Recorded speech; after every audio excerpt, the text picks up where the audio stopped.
all the jobs I've had, companies I've worked for, bosses I reported into, I realized that I have received varying levels of feedback.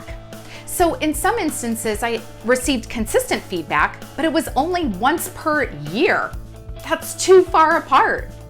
And then in other situations where it was more frequent, most of the time it was me soliciting the feedback.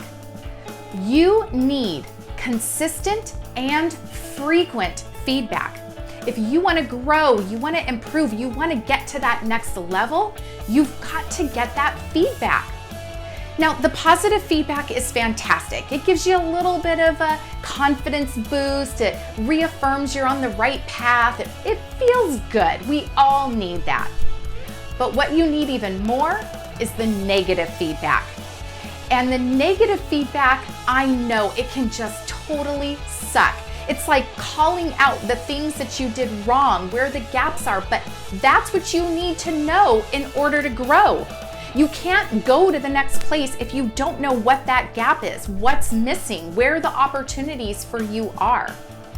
So receiving the negative feedback is never any fun. In fact, at the end of speaking at a particular event, I left there feeling amazing. Later that afternoon, I received the full comments back from the attendees. Most of the comments were positive. It gave me that, again, affirmation that I'm on the right track. It was great. But there were those couple of comments that were like a full punch to the gut. Like in black and white, it might as well have said, "You suck. You should quit." It was awful. I felt awful, but I needed to hear that. So what's the secret to dealing with negative feedback?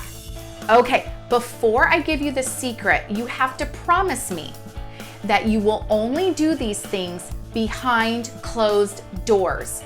If you're receiving feedback live from someone, you can't do any of what I'm about to tell you until you're behind closed doors. Deal? Okay.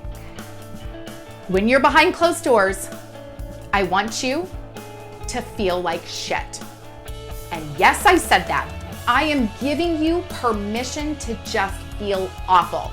If that means negative self-talk, if it means that you're feeling, I need to quit my job, I can't do this, what was I thinking? Go through all of those feelings and emotions. I am giving you permission to do that. But you cannot live there. You have an expiration date on that permission. And that expiration date is 1 day later. 24 hours, that is it. You will be done feeling that way. And within that 24 hours of feeling awful and going through all of those emotions, the other thing that you cannot do is make any decisions. You can say to yourself, I need to quit, but you cannot write an email, make a phone call, draft a text, nothing. No decisions can be made. Once you get past this 24 hours and you get all of the emotions out and you commit to not making any major decisions and you give yourself that expiration date and you're starting to feel better, then go back and reevaluate the feedback. Take what you know you can apply, and maybe some of the other pieces aren't things you're going to choose right now, or maybe not ever. But take what you like and leave the rest. So that's the deal.